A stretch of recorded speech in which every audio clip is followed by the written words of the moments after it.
नमस्ते फ्रेंड, मैं doctor Sameer Deshmukh, Shri speciality homeopathic और एक्यूपंक्चर क्लिनिक में आप सबका स्वागत है। आज हमारे चर्चा का विषय है अर्टिकेरिया यानी पित्ती या शीतपित्ती।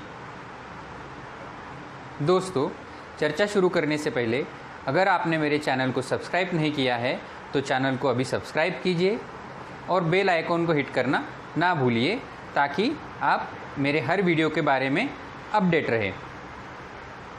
दोस्तों, अर्टिकारिया ये एक स्किन की कंडीशन है। इसमें स्किन की ऊपरी परत में रैशेस आते हैं यानी चट्टे आते हैं या दाने आते हैं। ये रैशेस, चट्टे और दाने स्मॉल साइज़ भी रह सकते हैं या बड़े बड़े साइज़ में भी रह सकते हैं। कभी कभी ये रैशेस एक साथ कोलैप्स होके काफ़ी बड़ी बड़ी रैशेस भी हमारे स्किन पर उभर कर आ सकती है। अर्टिकेरिया या पित्ती शरीर के हर हिस्सों में पाए जाने वाली कंडीशन है। हेड से लेके टो तक, चेस्ट पे, पीठ पर, हाथ पर, चेहरे पर, हर जगह पर ये पित्ती के रैशेस या चट्टे उभर के आ सकते हैं। यह एक बहुत ही तकलीफ़दायक कंडीशन होती है जिसमें इसके तकलीफ़ की वजह से पेशेंट परेशान हो जाता है और ये अचानक से आने वाली कंडीशन है। दोस्तों, अर्टिकारिया का पैथोलॉजी या प्रोसेस इन बॉडी क्या है, क्यों होता है अर्टिकेरिया? तो हमारे शरीर में बाहरी सब्सटेंस के लिए हाइपर सेंसिटिविटी की वजह से या एलर्जिक रिस्पॉन्स के वजह से शरीर पे चट्टे आते हैं।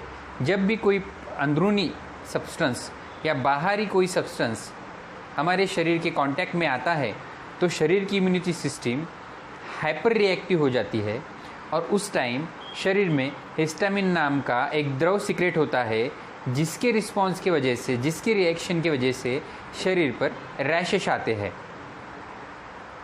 अर्टिकेरिया के कुछ मुख्य कारण आगे के हैं, जैसे कुछ विविध प्रकार की दवाई या मेडिसिन्स, एलोपैथिक मेडिसिन्स, या फिर कुछ अंदरूनी खानपान जैसे सोयाबीन ऑयल या फिर खट्टी चीज़ें, दही, दूध, या फिर नॉनवेज मांस या फिर फ़िश, या कुछ बाहर का होटल का खाना।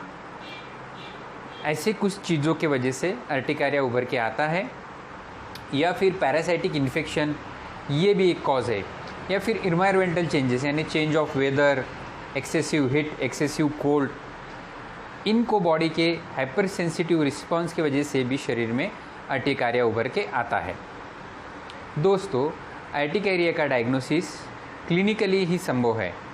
इसके लिए कोई विशिष्ट प्रकार की टेस्ट करना ज़्यादा ज़रूरी नहीं रहता है। अगर हमें हाइपर रिएक्टिव सब्सटेंस अगर जानना है तो हम ब्लड की एलर्जिक टेस्ट करवा सकते हैं जिसमें हमें पर्टिकुलर एलर्जेंस के बारे में पता चल सकता है। अभी हम जानेंगे कि इसकी ट्रीटमेंट कैसे संभव है।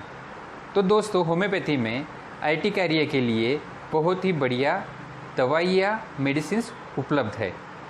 दोस्तों, दवाई करने से पहले आपको खुद को, आपके शरीर पे ध्यान देना ज़रूरी है कि हमें किस सब्सटेंस की वजह से एलर्जिक रिस्पॉन्स आ रहा है, क्योंकि उस सब्सटेंस की जानकारी की वजह से हम वो सब्सटेंस को खाना या उसके कांटेक्ट में आना अवॉइड कर सकते हैं। साथ ही साथ दोस्तों, हम जानेंगे कि अर्टिकारिया के ज़्यादा से ज़्यादा पाए जाने वाले लक्षण क्या है। सबसे पहला लक्षण है स्किन पर रैशेस उभर के आना, शरीर के हर जगह पे, उसमें तीव्र स्वरूप की खुजली आना, जलन होना, शरीर से हीट निकलने का सेंसेशन होना। बहुत सी बार ये रैशेस जल्द आके जल्द चले भी जाते हैं। बहुत से बार ये रैशेस घंटों घंटों रहकर इंसान को परेशान करते हैं। वैसे तो होम्योपैथी में अर्टिकेरिया के लिए काफ़ी दवाइयाँ हैं, लेकिन उसमें से कुछ टॉप होम्योपैथिक मेडिसिन के बारे में हम यहाँ पर चर्चा करेंगे। मेरी आपसे ये सलाह है कि आप दवाई लेने से पहले किसी अच्छे होम्योपैथिक से परामर्श लेना बहुत ही आवश्यक है। तो अर्टिकारिया की सबसे पहली जो दवा है वो है एपिस 30।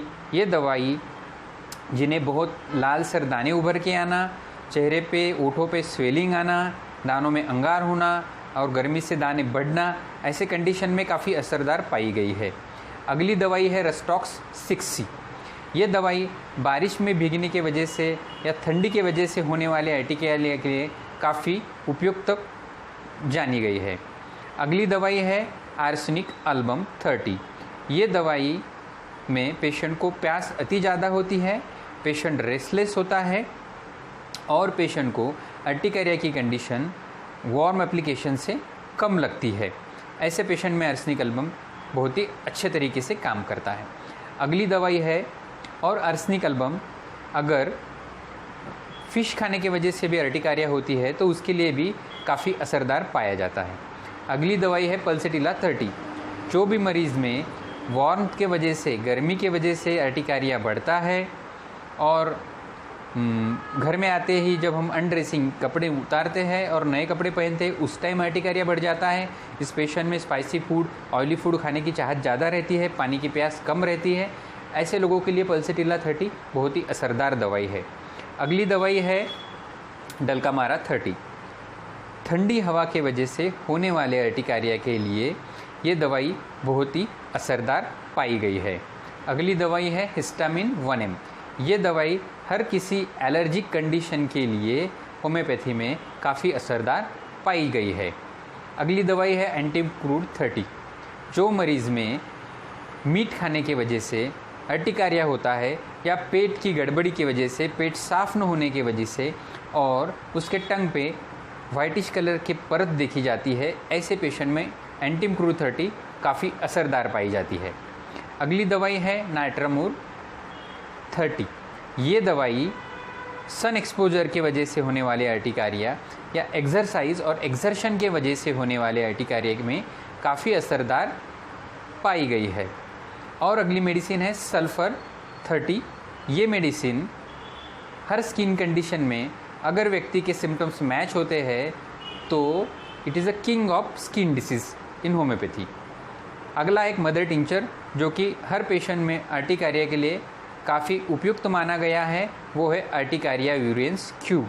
ये मदर टिंचर 5 से 10 बूंद दिन में 2 से 3 बार पेशेंट की कंडीशन देख के आधे कप पानी में देने पर बहुत ही असरदार पाया गया है। दोस्तों, मैं आशा करता हूँ कि आपको ये वीडियो पसंद आया है, तो इस वीडियो को ज़रूर लाइक कीजिए और ये वीडियो को अपने हर ग्रुप में शेयर कीजिए। और आपको अर्टिकारिया के ट्रीटमेंट के में अगर परामर्श चाहिए तो हमें व्हाट्सएप नंबर पर ज़रूर संपर्क कीजिए। और नए नए टॉपिक्स अगर आप चाहते हैं तो हमें वो टॉपिक्स के बारे में भी कमेंट करके बताइए, हम उस पर ज़रूर वीडियो बनाएंगे। Thank you very much. स्वस्थ रहिए, मस्त रहिए।